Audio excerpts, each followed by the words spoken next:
Yes, we are finally to talk about Sony's Terrible Emoji Movie. Somehow, after 100 episodes of terrible movies, we've never touched this one. And that's because the last time that we did, it was under another title. This movie is not coming back. I made that video back in 2019, and it doesn't properly do justice just how bad this movie really is. So we're remaking it, returning to this old prompt like we did with the terrible Playmobil movie earlier in the year. This movie is a top contender for top 5 worst movies of the decade. Not just for poor narrative and concept, but also in being out of touch, outdated, and downright malicious too. If you know, you know. Otherwise, let's return back in full chronology to Sony's Terrible Emoji Movie. Ugh, great start. You can just feel the obnoxious social media attitude already in just those animated hands. The Columbia Picture logo always changes with its movie, but sometimes that's a blessing and a curse. But maybe that's unfair. How quickly can the actual movie possibly steer wrong? The world we live in. Right, yep, stop the timer there. Is that the voice of TJ Miller I hear? TJ, the guy who assaulted an Uber driver 7 months before this movie came out. That Miller, sex pest TJ Miller, cancelled Hollywood performer now notoriously known for his sexual assault allegations from back in his uni days. That TJ Miller, who would also go on to make a bizarre bomb threat on a train in a belligerent state 1 year after this movie? Woof. And I thought James Corden was going to be the unlikable main cast member. And so now we are to be introduced to the wondrous universe of Emoji Movie, whereby we have TJ narrating into the context of this world, talking about how everything revolves around the phone and attention spans are getting shorter and shorter. You're probably not even listening to me right now. We've not really a sense of commentary or self-awareness. The movie is not going to actually tackle this admittedly interesting subject for a film aimed at kids. I feel like if we heard this topic from a modern day Sony Pictures movie, there could be some profound outlook that roll out from the screen, but this is not that studio yet. We're in the depths of Sony's despair era. And this movie is not intelligent enough to consider this an option. Emojis. Instead, it's that very specific trope of over-referential world building with very little substance. And the one gag is the only gag they run with. Merry Christmas! It's still September, Tim. Hooray!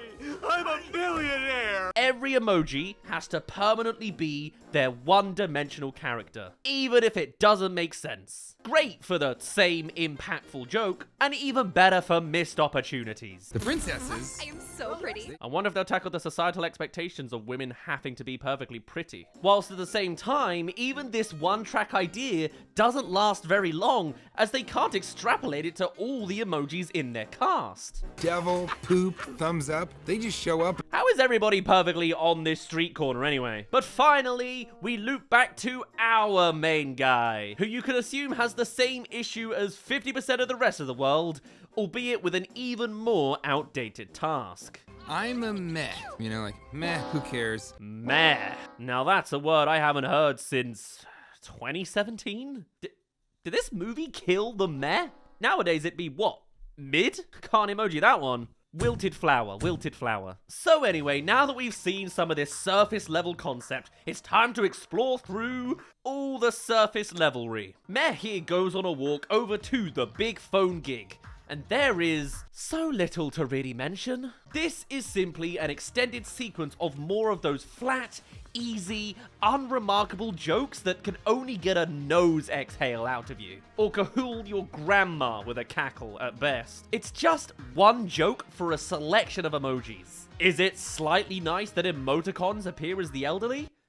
Yeah. Is it a premium joke against the rest of this slop? No. It's just a hint better than the average. Oh, my colon! There's a few standout examples for better or for worse in places, and one guy even gets 2 jokes. Whoa.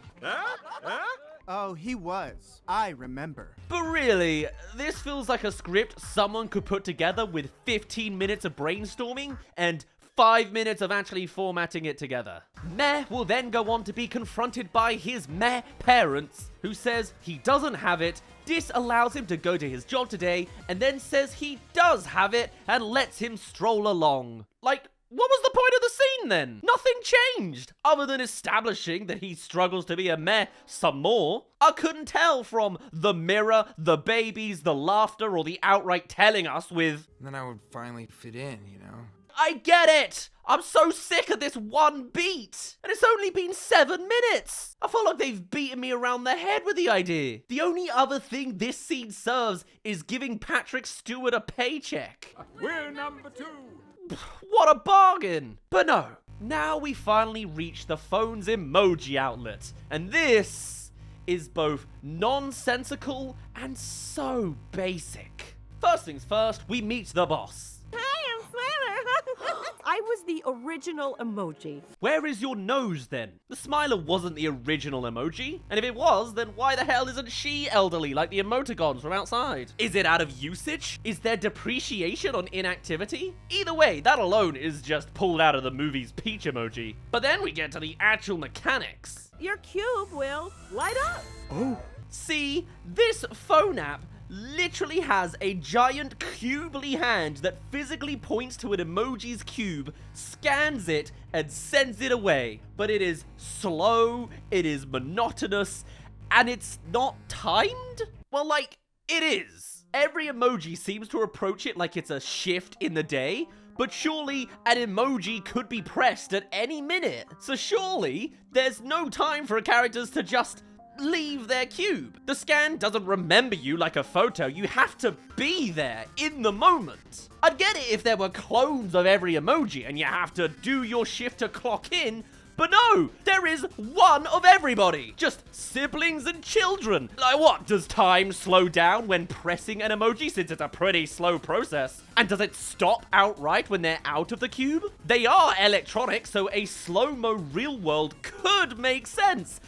We're not going to address a timeline of events. Everything's in real time and magically just syncs up. And that's not even getting to the fact that everyone seems to have just teleported to their cube anyway in this movie. Poop emoji was on the street and is now here. Those 3 monkey business emojis are in place. How was everyone not entering the building in sync? What, did the whole universe just cram in whilst Gene was talking to his parents? All that to say, this makes no damn sense. It's high five, you know me, I'm a favorite. Oh yeah, and just when you thought this movie couldn't get any worse. He's just a passerby for now, we can ignore him. And his lame excuses for jokes for now. What it's really all about is the inciting incident. And I feel like I've been beaten over the head so much by this whole meh parents thing that I think the brain damage is starting to actually make some of this movie funny. You don't think he'll actually get picked, do you?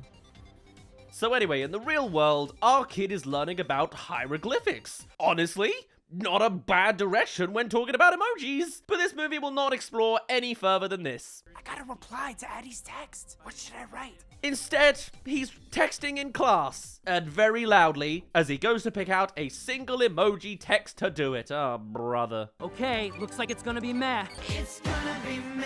And what do you know? He screws it up. All that build-up and blanket statements of, I'm not gonna pull a face, all to lead us to... I can't do this! I can't do it! And in this universe, surely you'd think this could have happened before, and there would be some sort of fail-safe for an event like this, perhaps. But no, there is no backup plan other than outright panic. Stop the scan! I can't! It's too late! All leading to a conglomerate of emojis as his expression, but never really expanding from there. Can every emoji create new emojis? Burgeoning a new path off their one track? Anything? Nope. And that's not even the end of it, as Gene continues to panic afterwards, jumping on the scanner itself since he was told to evacuate the cube, but there's no ladder. There is no safety procedure to follow, it seems, which leads to the whole damn gallery being destroyed by this hand. Somehow.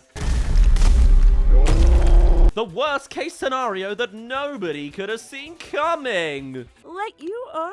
Is a malfunction. What follows now is not immediate emancipation. Nope, instead it's a brooding rooftop scene with the parents again. Considering the last one had no major impact on the story, I wonder if this one can achieve some influence. I'd hate it if it was just more of the same of meh saying he doesn't fit in. I just wanted to be useful, you know? And fit in. And then the parents suggest something. You should probably stay locked up in the apartment. And then Meh says no and storms away. Gene, no. Because that would imply that once again the parents' moment is not at all influencing anything. Just padding over the same conflicts we know already. What's going on in there? And so now Gene is summoned to Smiler's office with a handful of board members giving more singular jokes. The most they have for one character is the poop emoji, which I think really says a lot. You're so soft, Poop. Not too soft, I hope. But eventually Gene is being threatened. And sometimes in this generically flat aesthetic, there's a nice choice in there, like the Smiler's floss being a noose around Meh's neck. But otherwise, it's exactly the beats you would expect. Hashtag truth. And some awful dialogue. Actually, delete you. And just like that, Meh is to be killed for his actions. So like, is there another Meh going around for the job? Are the parents also Mehs? Or are they specifically male and female variants? Though if that's the case, then surely the more generic Meh would be the older one. The default one, yeah? When an emoji dies, does a new one spawn in? None of this will be addressed. I guess the Meh emoji was just gonna disappear from the phone at this point. Well, Gene survives and is on the run, as we loop back to James Corden doing his typical thing, this time with bafflingly proportioned people. Tiny, anatomical lady in a world of giant heads. Anyway, we need a way to cram our two unlikely heroes together, so how do we do that? There's AV bots coming! For me? Because I'm in the wrong section? Yep. That does it all. A throwaway, crammed in, expository misunderstanding now has them both on the run together. It doesn't get any more ham-fisted than that, to be honest. I think this might be the worst example of bringing characters together I have ever seen in cinemas. And no, of course I didn't see this in cinemas. I had a life back in 2016. From here, High Five somehow leads them to a secret door that was beyond the barrier he couldn't enter before, but now is apparently where he usually goes, as do most people at the bottom of the hierarchy. Someone make it make sense. Or better yet, please delete the invention of this room, because now we've met the malice. This is The loser lounge. not a terrible idea, the opposite of the VIP with all the least popular emojis. And I get some, grandma and tree. You'd think Christmas tree works better here when it's canonically... Still September, Tim. You've got an eggplant in here too, which definitely doesn't belong, just to show you how out of touch the writers to this emoji movie really were in their understanding of how people communicate. But no, the thing that really bothers me about this scene is the representation they chose to use to embody the stereotype of losers. And the most malicious example has to go to the fish cake with a swirl. Because this is the point of the movie where they want you to point and laugh at the autistic kid. That's what this is. That's what this represents. They manually chose to have this character speak as someone who has some sort of motor skill issues that makes his voice sound like that. He also doesn't seem to be present and aware of his surroundings or context. And he is eternally happy and blissful. It is a stereotype that comes off as nothing less than black-hearted, and I spit at the people who chose to write a character like this for this purpose. There is nobody else in this movie like this guy, and he will not be getting a happy conclusion. He's there as the punchline. What a loser. Anyway, the rest of this scene ain't too great either. Hashtag blessed. Communications are communicated, and High Five tells Gene he needs to... Find a hacker and get reprogrammed. Oh yeah, okay. Just find a hacker. Emojis could be reprogrammed in this world, can they? Oh, well, it's just that simple then. The kid has a piracy app, it seems. Who knows what exactly that means. But apparently installs a little hacker onto your device too. Perfect. And Gene poorly convinces High Five to come along to also hack his way into the favorite sections of the emoji gallery. But all I need is a hacker. Right, yeah, okay. This movie isn't trying, is it? And off they pop. Bye, Felicia. Wearing the disguises of two guys who are apparently very heavy sleepers, the two leave Textopolis and come to the void that is... every other app. Welcome to the wallpaper. You know, maybe this movie would have done better with Jack Black doing his Minecraft movie style descriptions, you know? The wallpaper. weather app, WeChat. Wait, WeChat? What is this place? WeChat. The very first app we see that isn't the texting app. The first one from the real world, and you choose WeChat? You can tell this movie was just mindlessly hoping to get some spread for the Chinese market and all of those potential money bags. It's certainly more obvious in movies around 2017. They then poke on Instagram with your classic commentary. Look at my baby! This is what I ate for breakfast. This is what I ate for lunch. Before really failing to say anything on it. I mean, they do say something about it, but that's just it. They just say it. I think I'd rather just have a real friend. Yeah, that's a nice message. You're gonna really flesh that out if you were in the animated movie medium. You know, make it the whole point of the movie. Explore the depths of this concept and draw together a great narrative with conflict from it. Great commentary for a movie about the emojis to talk about us humans and our connection with connections. Or we could just play Candy Crush. We'll get to that later. First, we have the supposed piracy app. Not actually that strong on the piracy vibe. Just a general dingy pub with more internet-y references. But just as one note. Ugh, internet trolls, just ignore them. Trojan horse. It's Sam! Virus. We'll just walk over this way. I wish we actually did something here. But there is nothing beyond the surface. And so the boys now meet with hacker Jailbreak. Wait, he's a she? Wow, he is a she. But she's also the one who... You got the princess, you know, off the phone. And before we even really have a conversation, we're all on the run again. Jailbreak invested after seeing Mare's face, and just like last time with the loser lounge door, now there's another secret tunnel to immediately escape the bots through.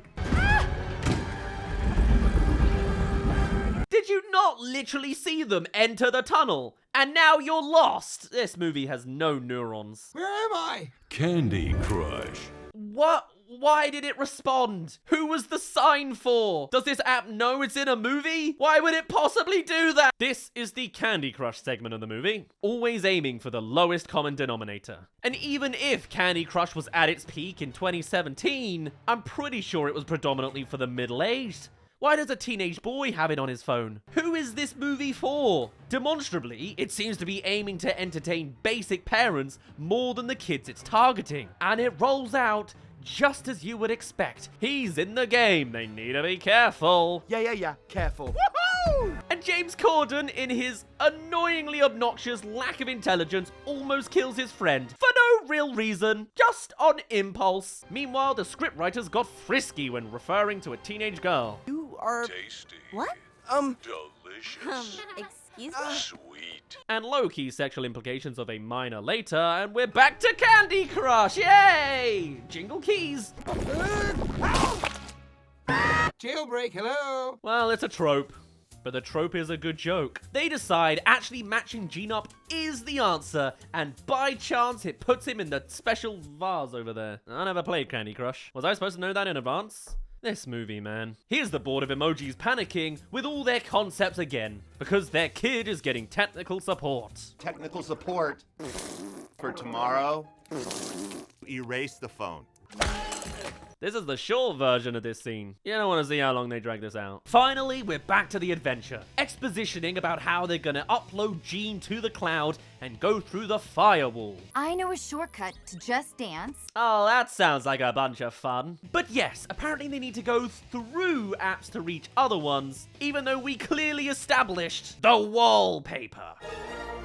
And surely we could just wander between the cubes straight to it. Even if it's infested with bots, can't they just walk around the edges of any given app? They're all cubes anyway. No need to go right through the center of them all. Well, they have to tackle the firewall anyway, to which they come to a plan. Because I can make different faces, Firewall will think I'm different emojis. That is the MacGuffin benefit to this boy with too many expressions. He's actually got a skill of some sort. He'll be the chosen one. But before we get there, we have yet another terrible point on the old bingo card. I wanted to say it because it was my idea. This is awful. Yet again, another poorly written attempt to either bring characters together or sever them apart. A conflict for Jailbreak that comes out of nowhere and also stands on very little ground. Since this was clearly a two-way conversation and from Gene's perspective was reaching a conclusion as a team, as equals. And a turnover to this instead only makes one character unlikable, and presented poorly for what I assume the writers thought was a great progressive point. Women are always coming up with stuff that men are taking credit for. This is precisely how you write this premise? Wrong! If it's meant to be a modern take of female plight, this only achieves the opposite. By writing your character as irrational and abrasive when otherwise being on equal terms, it's not endearing, it's not a gotcha. It's only progressing a movement of ideas backwards by alienating your target and demonizing your subject. Falsely representing the female desire to be seen more as equals by instead representing it in the way of kicking somebody else down. Was this version of a take written by a man by any chance? Oh yeah. Tony, Eric, and Mike. No female writers on board here. You can tell. There is so much written from the perspective of, look at this obnoxious feminist, that you could tell this was written by an out-of-touch middle-aged guy in the mid-2010s, at the height of the blue hair Tumblr feminist movement. Remember, kids, never trust a woman with blue hair. Hey there, thank you for making it to the halfway mark of this video. Come subscribe if you haven't already for more terrible animated movies. This will likely be the last one of the year if it comes out on the right year. So otherwise, I hope you have a lovely New Year's, and let's go on to 2026. But first, the second half of this video. Getting ahead of myself. Remember, kids, never trust a woman with blue hair. Give it a few more months and the Me Too movement rolls out and whoop, there goes gravity. Whoop. Wow. What a visual treat. Ah, yes. And now it's the obligatory YouTube segment. Hey, at least this one's more universal than WeChat. And look at this beautiful collage of dated video references. You got some old school Astaf movie, Rhett and Link before his hair went up, and is that Nugget in a biscuit? Another one for the looming Me Too movement, I see. I'm blue, can't believe I'm alive. Alright, that's enough attention on that guy. But generally, this is quite a generic take. The meh parents are starting to crack against each other, and they realize they're being followed by the bots. But don't overreact. Uh-oh. And then they move on just as quick, distracting the bots with a cat video. On one hand, no matter what year it is, it'll probably always be a cat video represented in one of these. But also, how standard? And what, did they set this video on loop, or is this particular upload meant to be hours long, as they say? It's meant to distract them that long. Maybe we got an emoji movie every year, I'd enjoy this more, just to see the new developing front lines around the edges of this scene. I can only imagine who they'd pick these days. Back off. Can't stop now. I'm having a sugar rush. And throughout this movie, James Corden goes on to play out easily his most annoying character of the bunch. I guess this movie is teaching me that I'd prefer James to be a protagonist than a side character, because he is unrelenting in his pandering for the youngest audience members. Why we even are in the in-betweens of data is to poke on the cloud. The cloud is supposed to be amazing. Other than that, it's some poorly written foreshadowing, not at all written to be done well. It's just pretty flat. I don't really remember there ever being a hacker emoji. And also cramming in a romance plot where it's not welcomed yet. The boys misinterpreting signs. Ooh, someone likes you. Ooh. Oh, and also... Don't do it. Trailer bait. From here we get to the real next scene, as it's all just dance. Cause of course it is. With all the generic motions you can imagine. We can't turn it on. This turned it on. The gang are gonna have to dance their way through this app. But it keeps on trying. Ooh. Even though even here they directly established that they could just go around and beeline straight through the halls to apps, since the bots do the very same thing. There's rules to this dancing. 3 strikes, you die. Don't remember that in my Just Dance games. But hey, being forced to dance when you don't want to sounds like my personal hell anyway, so maybe it's on point. The boys are all into dancing. Because I can shake it like Michael. Or Michael's glove, anyway. And Jailbreak very much can't dance. And honestly, I really connect with that. Dancing does not at all come naturally to me. I never did lessons, never put the hours in. The muscle memory just doesn't exist, and rhythmically, I'm as stiff as a board. This would piss me off. So naturally, Jailbreak is fated to die here. I got you! Okay, guess that crammed in romance plot is real. Out of nowhere because of the people writing this movie. And from there, the devoutly unfeminine girl who doesn't have the knack for dancing, like society would probably enforce her to be attuned with, starts magically being able to dance. I'm fully nailing this dance! And not even like an average performance with some blips and blaps in places. No, she now has perfect motion in this scene. Absolutely frame by frame identical to the other bodies in this scene, as if it was nothing. She just needed to get into the vibe, guys. And the vibe is a romance arc that isn't well established or deserved. Who gasped? I thought it was 4 people in an empty room. But what a surprise from the non-foreshadowing 2 minutes ago. Jailbreak is the runaway princess we'd heard about in passing.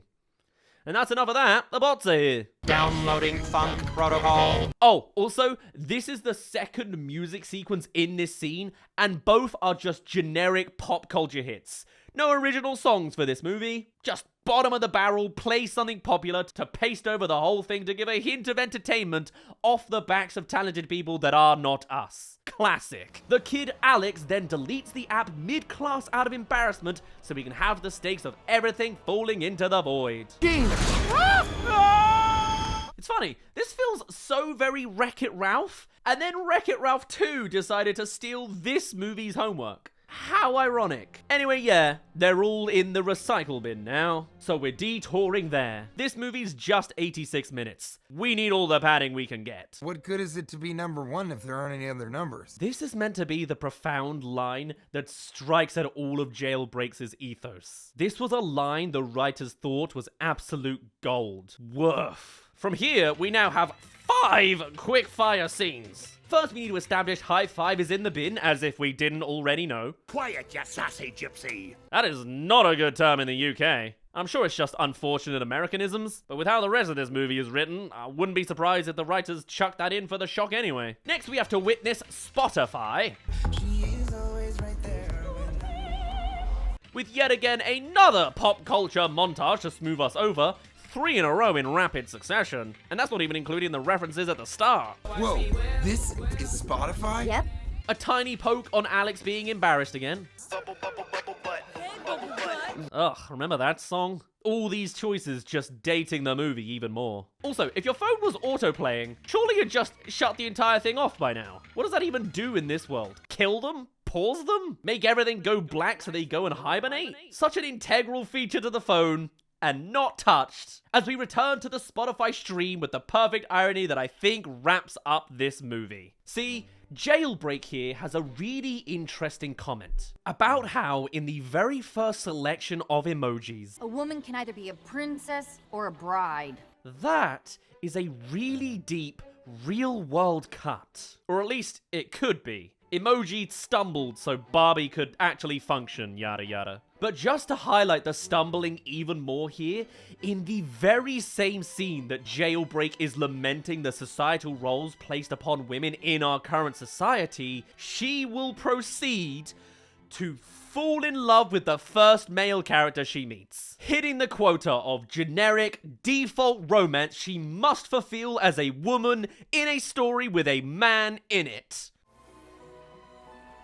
How subversive. Oh, and then they arrive at the bin and yank high five out. People do care about me. That was a lot in a short moment. The pacing is going through a loop right now. And then we reach this scene, the Instagram scene. And I'll say it again, this is the single best scene in the movie. A genuine, heartfelt moment with a spectacular adaptation in the middle of this god-awful, basic and evil movie. I love the idea of this scene, so much so that I made a dedicated video to it in our The Scene That Changed series. It's simply mess parents coming together. But the kicker is, the environment comes from the camera app on Alex's phone. Every pic is a snapshot in time with which the characters can peruse. And this time, they've chosen the middle of Paris. None of this is your fault, Mary. It's mine. This is how you do a phone app movie. More ideas like this. Narratively, it's the reveal that the dad also has multiple emotions, explaining everything about Jean. But it also comes with the parents reuniting from their conflict and using a filter to switch Paris to nighttime. Considering there's only like 10 lines in this scene, it is still admittedly agonizingly flat and generic. All this pressure to be a certain emoji put on their son, and the moment the husband has a new look, we get responses like, Oh, I like that, Mel. Not to mention the fact that it doesn't explain where it came from, because where did the dad get it from now then? But conceptually, there is absolutely something here. And I'll always take up the chance to faintly praise it. It's a shame there's not much more to this scene, because a movie with a lot more of this maybe could have been something truly special. Let's go find our son. Together. Also, how do the parents know about this? Does everybody leave Textopolis except for Jean in this world? What is that? By the way, the bots got illegally upgraded. There's one of them, since all the hallway shots clearly show no bots were patrolling before, but now that's a worry. So from here, we just rip off Shrek 1. Tangle him up! It's pretty shameless as just another non-outstanding action sequence in this cliche of a movie. Until they dive into Dropbox, which, by the way, was on the opposite side of the phone from the bin. So that whole journey was a piece of cake, it seems now. It can't get in. It's illegal malware, and this app is secure. Oh, is that how we're justifying it? So we've made it to the elusive Dropbox. Welcome to Dropbox. This place we've been hearing about most of the damn movie. Oh, and it's over. Dropbox was a singular roller coaster with no real pivots or points. Instead, it's the Firewall scene. Welcome to the Firewall. Man, I really miss Jack Black. I think this is another one of those scenes that had too much footage in the trailer. Anyway, you can guess exactly where this one goes. Jean is burned every time he gets it wrong with a new expression. So we montage into yet another song number for a while. They almost give up, and then they pick out the name of the girl Alex likes. Tina, Karen, Marge, Lindsay. This is more proof that the writers just have no clue. Have you heard of a Karen born recently? Marge? Like the fucking Simpsons? One cringe pickup line in an email later. Dear Addie, shine bright like a diamond. This movie doesn't know the term Riz yet, but it also can't procure it either. I think this is meant to be a good line in canon. Don't message a stranger crush song lyrics. You should probably get to know them first, and then say something personal, or with a hint of personality. All the rest of this is just generic junk. Makes sense for this movie. And so, with Addie as the password, it's a terrible password by the way, no symbols or numbers, you can just vocalize it, and it appeals to a firewall? You picked a manual password on your firewall? None of this makes any logical sense. Addie! Access granted. It's the cloud. Vague and unexplored. Just a single pathway and a bubble to hack code into.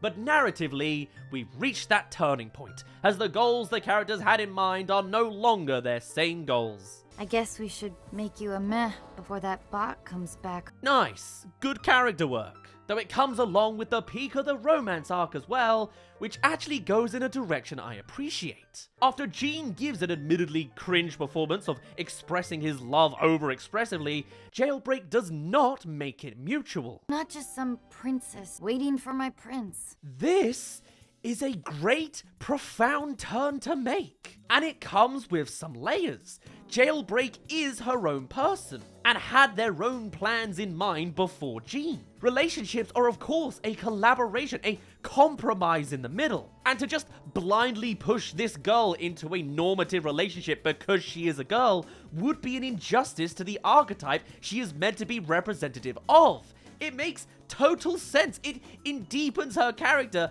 and it allows for a more mature and nuanced take of the dynamic between characters. Jean. Oh my god!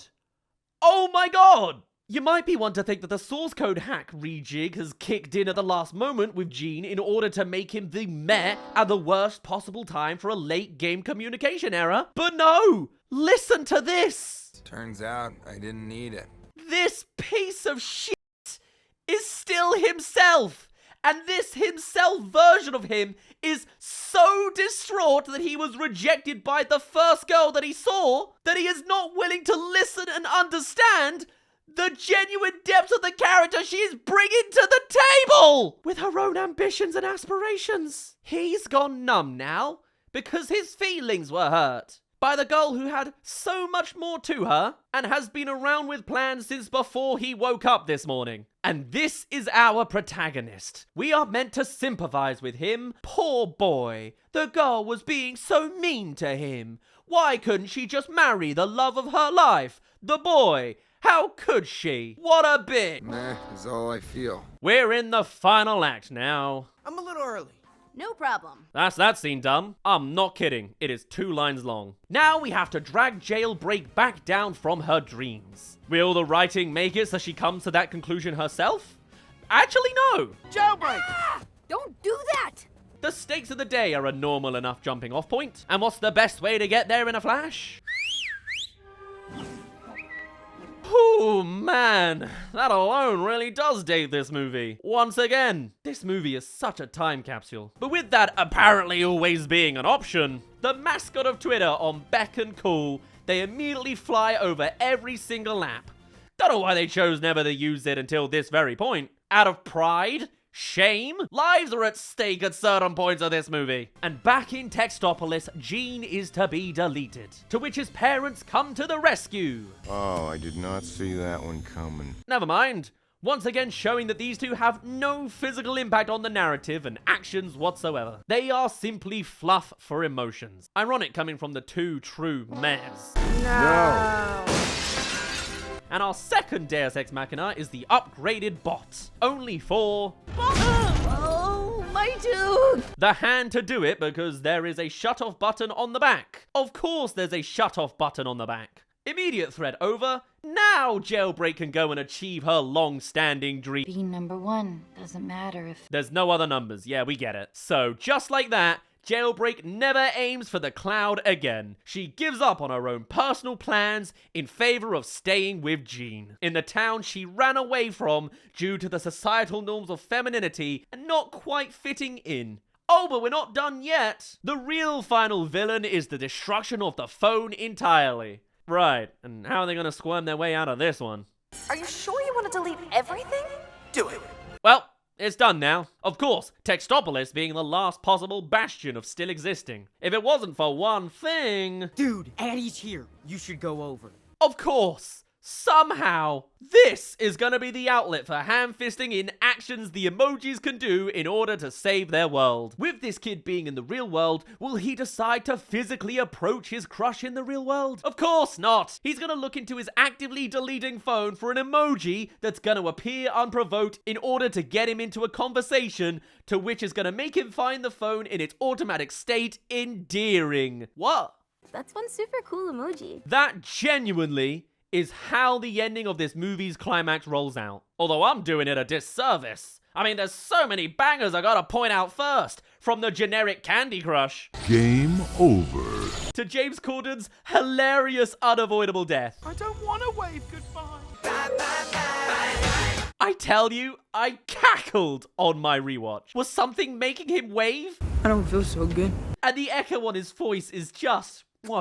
art. You're one of those guys who can actually express his feelings. Meanwhile, you can bet this relationship is doomed if it's running at all with the logic of the main man in this plotline. And so, because of that one emoji, people disappear and then full return. They really had to harvest that humor out again, huh? And thus, Alex keeps his phone as is. Everyone cheers for Gene. We jump over to yet another pop culture song number, as we reach our happy epilogue, with all the more horrendous insinuations. As long as you're not on hands again. Back on top of the hand pile. The Me Too movement seriously haunts this movie on revisit. Nothing like magnetizing a physical hand to the one anatomically different lady and implying it sexually assaulted her. What great women this movie writes. What's more, the VIP area is now happier because... everyone is welcome. They all do the emoji pop, as this dance move is called, and Jailbreak has chosen to stay here in Textopolis, but she never again garners that hat and wig. She may be slightly tomboyish enough to continue engineering inside of the mechanical hand, but she has to be a prim and proper lady on the looks in order to remain in this fairy tale ending of complacency in Textopolis. Seriously. The ending of her story is that she is not able to escape all of the confines of being the beautiful princess girly girl emoji. It'll never be addressed. At least she's not directly in a relationship with Jean, it seems. Still, blue hair bad. Alex takes a selfie in the real world as we end on Jean giving his final animation. Oh, but of course, there's a post-credit scene! And what could be more fitting than Smiler's comeuppance? What could be a worse fate in the emoji universe? Other than those internet trolls that canonically died earlier, even though surely they are also avatars of real people typing. I don't know. Go fish. I am stunned. They used the final moment to pull out the laugh at the losers again. Right after establishing that at the VIP lounge, everyone is welcome. When clearly, with the intentions these writers make, that is absolutely not the case. If you wear braces as an adult, you should be ridiculed. You are as low tier in the societal hierarchy as an autistic child. Isn't that such a wholesome note that Emoji Movie chose to have as its final statement? This is one of the most terrible movies of all time. On so many levels, it is bland, stupid, and cruel. Punching down at every opportunity and never successfully saying anything.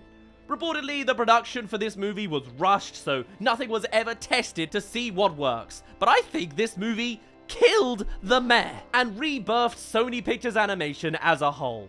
The proper kick in the teeth the studio and creators needed to get them into gear. Well, somewhat. The director would go on to not do anything else after this. It killed his career. But not as badly as the Me Too movement would go on to kill so many others' prospects just 3 months later. With them goes John Lasseter, TJ Miller, Harvey Weinstein, Hobuscus, Kevin Spacey, and all sorts more. Leaving this movie in a very strange place from the modern world, with notable jabs at progressive movements and a very restrictive outlook for the best case scenario. Or hey, maybe I'm just looking a bit too hard into a movie about some stupid bloody emojis.